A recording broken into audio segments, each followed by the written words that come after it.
ऐसी थी जिसमें सत्संग की महत्ता बताई गई कि सत्संग होता क्या है और क्यों जरूरी है, इंसान के लिए क्या महत्व है। अगर महापुरुषों के वचनों को देखोगे, उनके उपदेशों को सुनोगे या अपने शास्त्रों के लेख में आप यही चीज पाएंगे कि जिस प्रकार से चंद्रमा के बिना रात्रि सूनी होती है, सूर्य के बिना दिन सूना होता है, ज्ञान के बिना इंसान का हृदय सूना होता है और गुरु के बिना इंसान का जीवन नीरस होता है।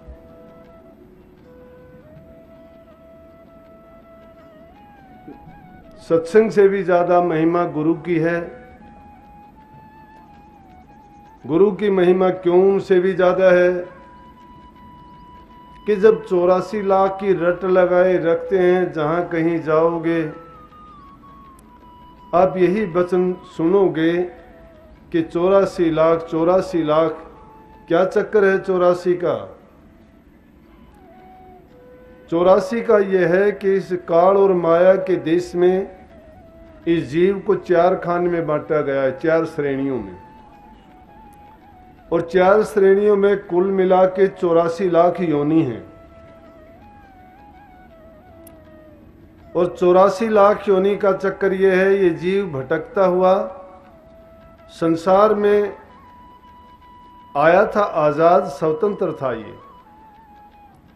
कर्म करने की इसको आजादी दी गई थी, लेकिन अज्ञान के बस ये ऐसे कर्म करता रहा कि जिसके कारण इसको ऊंची नीची योनि मिलती रही।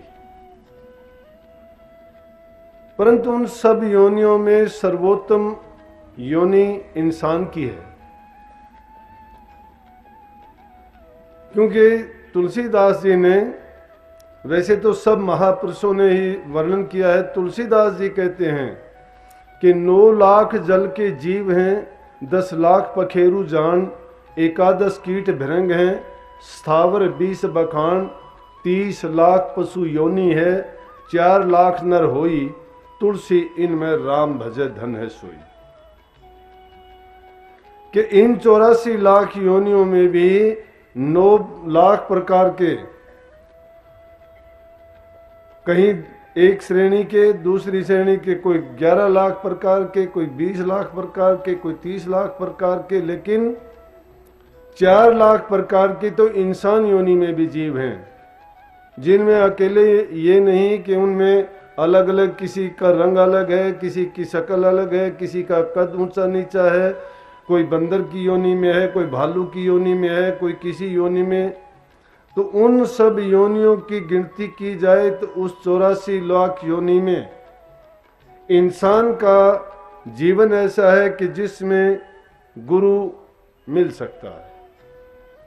गुरु के बिना ज्ञान नहीं, गुरु के ज्ञान के बिना प्रकाश नहीं। प्रकाश का मतलब है क्या कि हमारा अज्ञान मिट जाए और हमें इस 84 से छूटने का रास्ता मिले। इसलिए महापुरुषों ने बताया है कि इंसान की योनि मिलने के बाद भी अगर हमने किसी महापुरुष की शरण में जाके सत्संग करना, कहते हैं सत्संग सोई जानिए जित एक को नाम बखानिए। सत्संग उसको कहते हैं जहां सिर्फ परमात्मा का जिक्र, उसी के नाम की चर्चा, उसी के महत्व के बारे में, उसी का गुणगान, उसी को याद करना। क्योंकि इंसान का जैसा ख्याल होता है वैसा ही उसका हाल होता है। जैसा तुम सोचोगे, तुम्हारा जैसा ख्याल बन जाएगा, तुम्हारे जीवन में वैसा जरूर होगा, लेकिन तुम्हारे हृदय में सत्यता होनी चाहिए।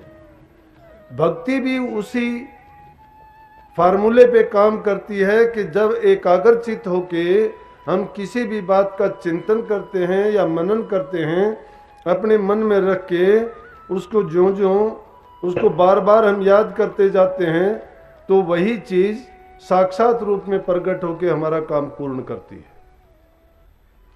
एक बार नहीं, अनेकों बार ऐसा हुआ है और अगर आप करके ही देखना चाहते हो तो इसी बात का गुणगान किया जाता है कि आप अपने जीवन में इसी जीवन में पालोगे। नहीं तो संतों ने क्या कहा है कि अगर आपको कोई कहता है कि मरने के बाद तुम स्वर्ग में जाओगे, बैकुंठ में जाओगे, मुक्त हो जाओगे, तुम्हें जो है दूसरी योनियों में नहीं जाना पड़ेगा, या तुम जिन योनियों में बुरे कर्म करके पाप का वजन सिर पे लेके आए हो तुम्हें नहीं ढोना पड़ेगा, झूठी बात है। जिसने अपना इसी जीवन में करके नहीं देखा है, आगे का उसका कौन उसको दिखाएगा, कौन बताएगा। इसलिए महापुरुषों ने तो सीधा वचन कहा कि जीवत समझो, जीवत बुझो, जीवत मुक्ति निवासा, मुए मुक्ति बतावे गुरुआ झूठा दे विश्वासा। अगर आपको कहता है मरने के बाद हो जाए, मरने के बाद आप कुछ भी करने के लायक नहीं रहोगे। इसलिए ये कही है कि इंसान की योनि अगर मिली है ये कर्म भूमि है, आप कर्म योगी हो। कर्म का तरीका सलीका गुरु से लो। गुरु आपको वो रास्ता बताएगा जिस रास्ते पे चल के हम पूर्व जन्म में जो कर्म करके आए हैं, जिन कर्मों के कारण हमें ये इंसान का चोला मिला, इसमें भी हम अपने कर्म भोगते हैं। प्रारब्ध कर्म सब ने भोगा है, चाहे राजा रंक बादशाह संत महात्मा फकीर कोई ऋषि मुनि, सब ने अपना कर्म भोगा, उसके प्रमाण हैं। हर साल आप रामलीला का दृश्य देखते हो, गाथा गाई जाती है, बच्चा बच्चा जानता है। उसमें भी श्री रामचंद्र जी ने जो कर्म किया त्रेता युग में, वही द्वापर युग में उनको भोगना पड़ा। त्रेता युग में रामचंद्र जी ने बाली को छिप के तीर मारा था और उसी का बदला लेने के लिए वही बाली भील बन के आया। और रामचंद्र जी ब्रह्म के अवतार द्वापर युग में कृष्ण रूप में आए। जब कृष्ण रूप में आए तो उन्होंने अपना बदला भी उनको तीर मार के ले लिया। तो इसका मतलब जो ब्रह्म के अवतार भी आए, 4 सतयुग में आए, 3 त्रेता में आए, 2 द्वापर में आए, 1 कलयुग में आया।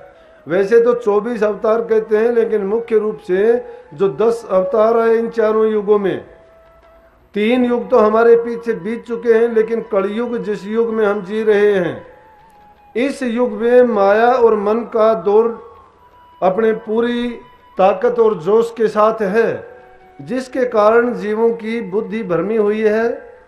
उनका मन सत्संग के प्रति, नाम के प्रति, परमात्मा के प्रति, आध्यात्मिकता के प्रति या भक्ति में ढुलमुल रवैया अपनाए हुए हैं। सच्चाई के रास्ते पर अगर चलते तो हमारा देश में दुनिया का अग्रणी था। दुनिया के लोग यहाँ इसलिए आते थे कि वो उस आध्यात्मिक ज्ञान को प्राप्त करके वो भी अपने जीवन को कामयाब कर लें। ऐसी तो कोई सभ्यता, कोई देश, कोई भूमि नहीं रही कि जिसमें महापुरुष प्रकट ना हुए हों। लेकिन फिर भी उन प्रदेशों में जहाँ जैसी उनकी भौगोलिक परिस्थिति थी, उनके अनुसार संतों ने भी अपना कुछ ना कुछ लचीलापन लाए, और जिसके कारण वो जीव अपनी पूरी उन्नति और प्रगति नहीं कर पाए। बौद्धिक कर ली उन्होंने, वैज्ञानिक खोज कर ली, लेकिन आध्यात्मिकता में जरूर वो पिछड़ गए। हमारे देश का जितना आध्यात्मिकता का इतिहास है, इतना किसी देश का आपको नहीं मिलेगा। इसीलिए अपने देश में अपने धर्म की, हिंदू धर्म की सब शाखाएं हिंदू धर्म की हैं, लेकिन आज अगर धर्म में शामिल होते हैं और फिर भी हम बुराइयों को अपनाए रहते हैं, मांस मछली अंडे खाने हम नहीं छोड़ते, व्यभिचार करना हम नहीं छोड़ते, चोरी झूठ कपट बेईमानी हम नहीं त्यागते, और फिर भी कहते हैं हम कि हम भक्ति के मार्ग पर चलते हैं, हमने नाम ले रखा है, हम गुरु के शिष्य हैं। जहाँ कहीं देखते हैं खूब आस्था दिखाते हैं, लेकिन असलियत में वो आस्था नहीं है, क्योंकि वो बनावटीपन ज्यादा आ गया। गजेंद्र अपना काम करता था ये रिकॉर्डिंग का, उसने मेरे कितने लगभग वो बहुत से संतों के पास गया और उसने अपने सत्संग भी काफी रिकॉर्ड किए। अभी बैठे बैठे कह रहा था कि जी मैंने इतने सत्संग सुने, आपका सत्संग भी जब सुनता था मैं, तो मुझे भी ये बातें ही लगती थी, हालांकि अच्छी लगती थी, लेकिन मैं बातों पर ज्यादा गौर नहीं करता था।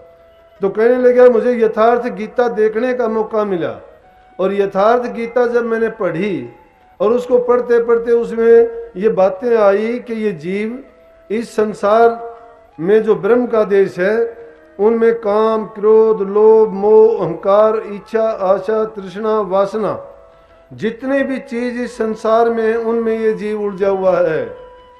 और उस जीव उलझे हुए की परमात्मा भी कोई मदद नहीं करता, चाहे वो कितने ही प्रयास करे और कितने ही फरियाद करे, क्योंकि उनमें जब तक वो फंसा हुआ है निकलने का रास्ता ही नहीं है।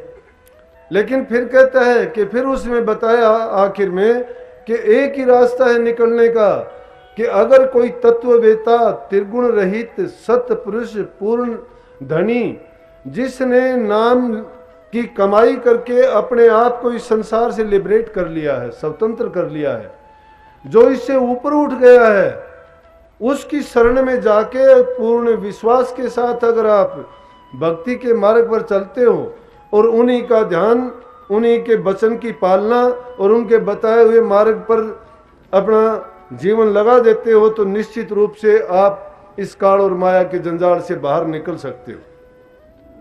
कहने लगा जब मुझे ये यकीन हुआ कि महाराज जी जो बात बताते हैं वो सही बताते हैं, संत सभी वा घर से आवे, नाम भेद दे जीव चितावे, जो चेते तिस ले पहुंचावे, नाम भेद ले जो माने कहना, उसको फिर सुख दुख नहीं सहना। नाम का भेद लेके जो कहना मानता है, इसको संत मत में गुरु भक्ति कहते हैं। गुरु भक्ति है क्या? गुरु भक्ति यही है कि गुरु कौन है? जिसका कोई स्वार्थ नहीं है, जो खुद बंधन से मुक्त है, जिसने नाम लेके ना करनी की है, जिसके पास करनी नहीं है, जिसके पास नाम रूपी दौलत का संचय नहीं है, जिसके जो खुद माया के बंधनों से जकड़ा हुआ है, वो दूसरे को क्या खाक स्वतंत्र कराएगा? अगर ऐसे स्वतंत्र पुरुष के पास आप चले जाओगे तो आपको भी आजाद कर देगा।